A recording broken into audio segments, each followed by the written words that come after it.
لەبارەی کاردانەوەکانی کوشتنی ئیسماعیل هەنیا گفتوگۆی زیاتر دەکەم لەگەڵ میوانەکەم دکتۆر نەوزاتی تۆتی شارەزای پەیوەندیدە نێودەوڵەتیەکان لە لەندەن میوانی منە. دکتۆر ێوارەس باش پێتان وایە کە ئیدی دۆخەکە بەرەو کوێ دەڕوات؟ بله زۆر سپاس. بێگومان ڕوودا تیرۆرکردن یا کوشتنا ئیسماعیل هەنیا بە تایبەتیش لە تەهرانê پایتەختی ئیرانê یعنی کردەوەیەکە تڕادایەکی زۆر گرژادێ زیاتر لێکە بە تایبەت لە نێوان ئیران و ئیسرائیلدا. ئێمە ئازانین کە ئەمە سێ چوار حەدەسی گرنگ بە تایبەت لەو مانگە ڕوویدا ئەگەری زۆر هەیە ئەم حەدەسانە بە تایبەتیش ئەمێ ئاخر ببیتە هۆی ئەوەی کە گرژێکێک جار زۆر یاخود تەنانەت ئەگەرە وەکو ئەگەر شەڕێکی گەورەش هەرێمی لە ناوچێکە ڕوو بدات.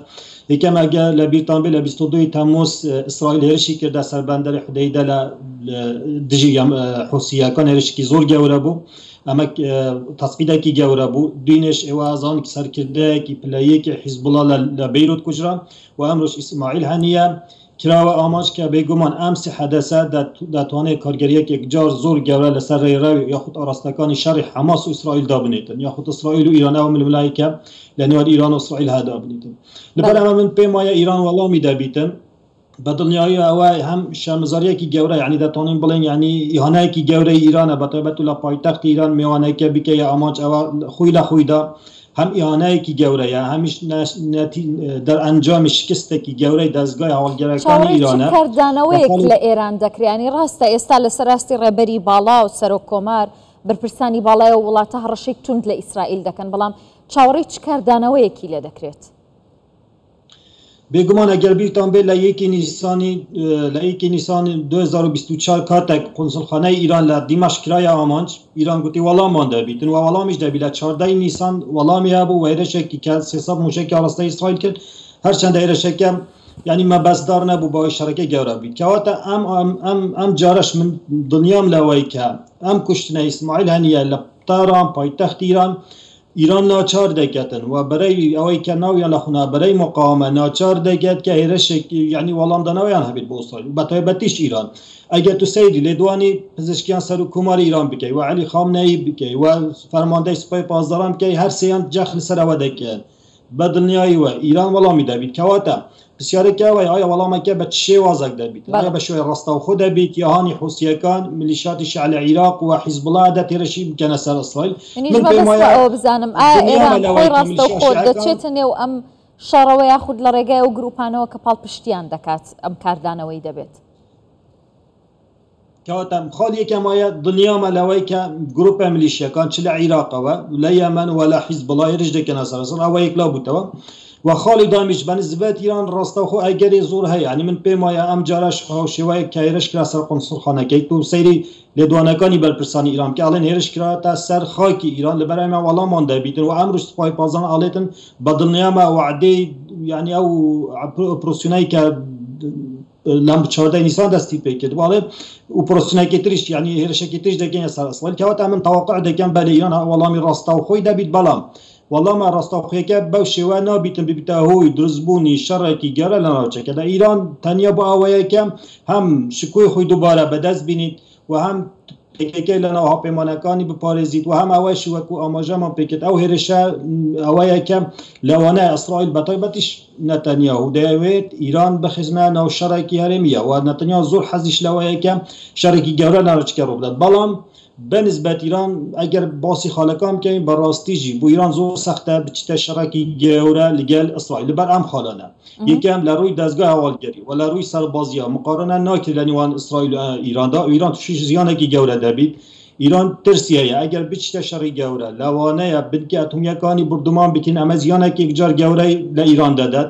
خاڵی سێمیش ئەوەیە کە ئیران سوور دەزانیتن شەڕێکی هەرێمی گەورە ڕوو بدەتن دەوڵەتانی ئەوروپا و ئەمریکا پاڵپشتی ئیسرائیل دەکەن و خاڵی چارەمیش وەزعی ناوخۆی ئیران لە ڕووی ئابووریە لە ڕووی اقتصادیە زۆر خراپە لەوانە سەر بکێشێ بۆ خۆ پیشاندانەکان و حکوومەتە ئێستا شاتە حکوومەتی پزیشکیان هەرچەندە من پێم وایە بریارێکە لە دەروەی حکوومەتەکە در من پێم سوپای پازداران بریارێک لا کراوەدە بەڵام ئەوش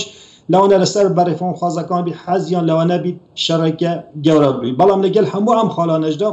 بەڵێ ئیران من پێم وایە ئەگەری زۆر ڕاستەو خۆش وەڵامی دەبی بەڵام وەڵامەکە سنووردار دەبی. کەواتە ئێستا ئەو سیناریۆیی کە پێشبینی کرا و ڕێی تێدەچێت چییە دەکرێت ینی لە داهاتوودا؟ سناریوی که من پیمایا لروی سربازی اگر مبسط بی سناریوی که ویا لوانه ایران یا لدروی اسرائیل برجانجی کان اسرائیل بدر بشوی که راستا خو و دتوانه اما بکردن و کامجان بکلاری گروپ ملیشکان چه حوثیکان بن چه عراق بی ولا چه لبنان بی دتوانه یعنی دنیا میرج دکریت سر اسرائیل بلام ایران شیوه راستا خویه کش لوانه ها شیوه او اپراسیونا بی کلا 14 نیسان دیج اسرائیل انجام داد که 300 موشک و درونی آراسته اسرائیل کرد بلام وکو پیش وقت اسرائیل زانیاری هبو ها پیمانکان اسرائیل بتوبت امریکا دولتان اروپی و بریتانیا رو لکه زوریان گیرا یعنی سهلی برگیریان دان هبو لعراق لاردن لسعودیه حتی دگت اسرائیل همو موشککان ایرانیان خستفاره و کواتا من چاره او سناریوش دکم اگر زور احتمالا ایران دوباره کمال موشک راستای اسرائیل که لبر اوی که و کامجان بکرد استا براستیجی ایهانه که جار گوره دولت ایران کرد یعنی بسیار جدی شه لسر دامزرا سربازی و دستگاهالگریکان ایران چون اسرائیل توانیتی او اختراع گوره بکت و بچتا او شینه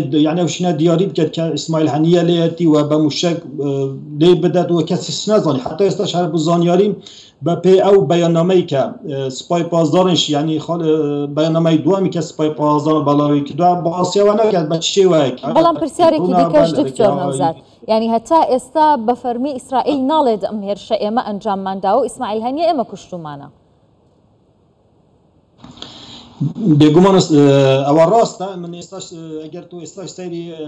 اخباری حواله کان اسرائیل بگه به طیبت قناه 12 و باسی و دکن چهره و نبین که اسرائیل بفرمی بلت ایما او کارمان انجام داده یعنی باسی و دکه که اسرائیل آمدنی یعنی باسی او پرسد که چون انجام داره و یا کی انجام داره یعنی بدنگی ال دبجری و کوی چون ل اگر بیتام بد که هرش کرا و سرقص حال ایرانیش ل دمشق یعنی به شوی که راستا خونه گوت ما او ما اینتر دیال برامش چهار اینا کریتن اسرائیل به شوی که فرمی بد لسر تلویزیون بلتن ما او کردان انجام دام یعنی من پیمانی اسرائیل بد او کار که بالا همو که از دازانیتن او شرکی جوره یا لنا چه کدا بتایبل بین اسرائیل و ایران و دولت یعنی برای مقاومه که پیالن لا حزب الله بگیره لا حوثیه کان و بگیره لا لبنان لا شرق غزه بگیره بو ابسط لسد دنیا ایران دنیا و همو لانکیش دنیا که هر شی کرا سر ایران اسرائیل کردهاتی و ایران گمانی لودانیه اگر تو سیریم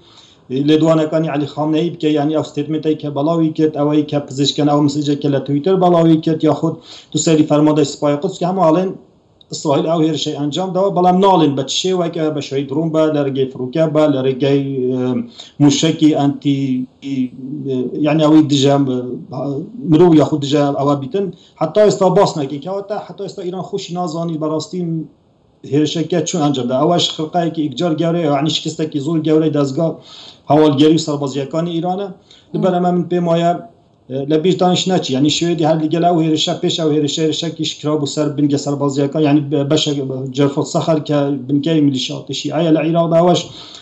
کاردانوای گیتون دیله کاتو بالا برام همو وراستکان برای او چن من پیمایا ایران والا میده بیل گلا پیمانه کنی بالا شواس و شوازی ام ولام دانا حتى استديار دست خوش دكتور نوزاد هتوتي شارزاي بيوندين ودولت يكان للندن ميواني من بويسباس